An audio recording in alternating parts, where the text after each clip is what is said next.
ಇಂದು ಸಂಜೆಯೊಳಗೆ ಹೈಕಮಾಂಡ್ನಿಂದ ಸಂದೇಶ ಬರಬಹುದು.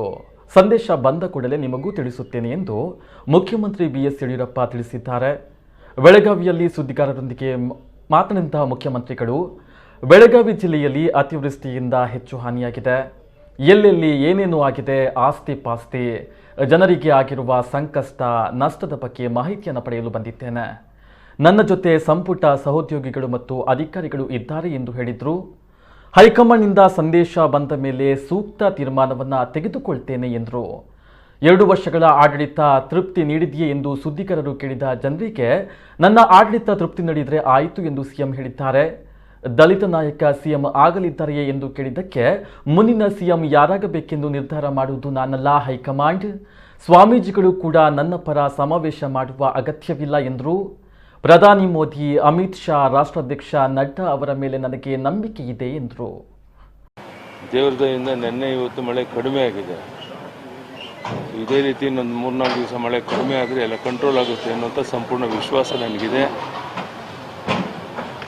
ದೇವರಲ್ಲಿ ಪ್ರಾರ್ಥನೆ ಮಾಡ್ತೇನೆ, ಇನ್ನು ಕೆಲವು ದಿವಸ ಮಳೆ ನಿಂತು ಎಲ್ಲರೂ ನೆಮ್ಮದಿಯಿಂದ ಇರುವಂಥ ಒಂದು ಅವಕಾಶ ಮಾಡಿಕೊಡ್ಲಿ ಅಂತ ಪ್ರಾರ್ಥನೆ ಮಾಡ್ತೀನಿ. ಸರ್, ಮಹಾರಾಷ್ಟ್ರದಲ್ಲಿ ಮಳೆ ಯಾವ ಥರ ಇದೆ? ಆ ಕಡೆ ಕಡಿಮೆ ಇದೆ. ಮಹಾರಾಷ್ಟ್ರದಲ್ಲಿ ಮಳೆ ಕಡಿಮೆ ಆಗಿದೆ. ಅದೇ ಒಂದು ಗುಡ್ ಸೈನ್, ಒಂದು ತೃಪ್ತಿ ಇರುವಂತ. ಸರ್, ಈಗ ಶಶಿಕಲಾ ಜೊಲ್ಲೆ ಅವರು ಮೊಟ್ಟೆ ಟೆಂಡರ್ ವಿಚಾರಕ್ಕೆ ಸಂಬಂಧಪಟ್ಟಂತೆ ನ್ಯೂಸ್ ಫಸ್ಟ್ ನಲ್ಲಿ ಸ್ಟ್ರಿಂಗ್ ಮಾಡಿರುವಂತದ್ದು, ಅದರಲ್ಲಿ ಸ್ಪಷ್ಟವಾಗಿ ಅವರು ಏನಂತಂದ್ರೆ ದುಡ್ಡನ್ನ ಪಡೆದು ಟೆಂಡರ್ ಅನ್ನ ಕೊಡುವಂತ ಕೆಲಸ ಮಾಡಿರುವಂತದ್ದು, ಅದಕ್ಕೆ ಸಂಬಂಧಪಟ್ಟಂತೆ ಏನು ಪ್ರತಿಕ್ರಿಯೆ ಕೊಡ್ತೀವಿ? ನಾನು ಮಾಧ್ಯಮದಲ್ಲಿ ಎಲ್ಲವನ್ನ ನೋಡಿದ್ದೇನೆ. ಅದರ ವಾಸ್ತವಿಕ ಸ್ಥಿತಿಗತಿಯನ್ನು ತಿಳ್ಕೊಳ್ಳುವಂಥ ಪ್ರಯತ್ನ ಮಾಡಿ ಸೂಕ್ತ ಕ್ರಮವನ್ನು ತಗೊಳ್ತೇನೆ.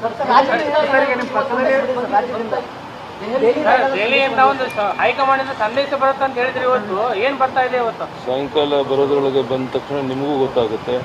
ಬಂದಾದ್ಮೇಲೆ ಸೂಕ್ತ ತೀರ್ಮಾನ ತಗೊಳ್ಳಿ. ಸ್ವಾಮೀಜಿಗಳು ಒಂದು ಸಭೆ ಮಾಡ್ತಾ ಇದಾರೆ, ಒಂದು ಸಮಾವೇಶ ಮಾಡ್ತಾ ಇದಾರೆ, ಆ ನಿಟ್ಟಿನಲ್ಲಿ ಏನ್ ಹೇಳಕ್?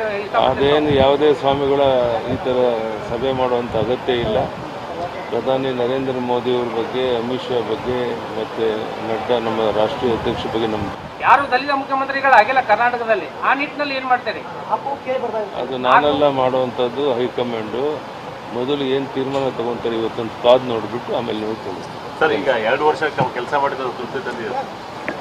ನಿಮಗೆ ತೃಪ್ತಿ ತಂದರೆ ಸಾಕು.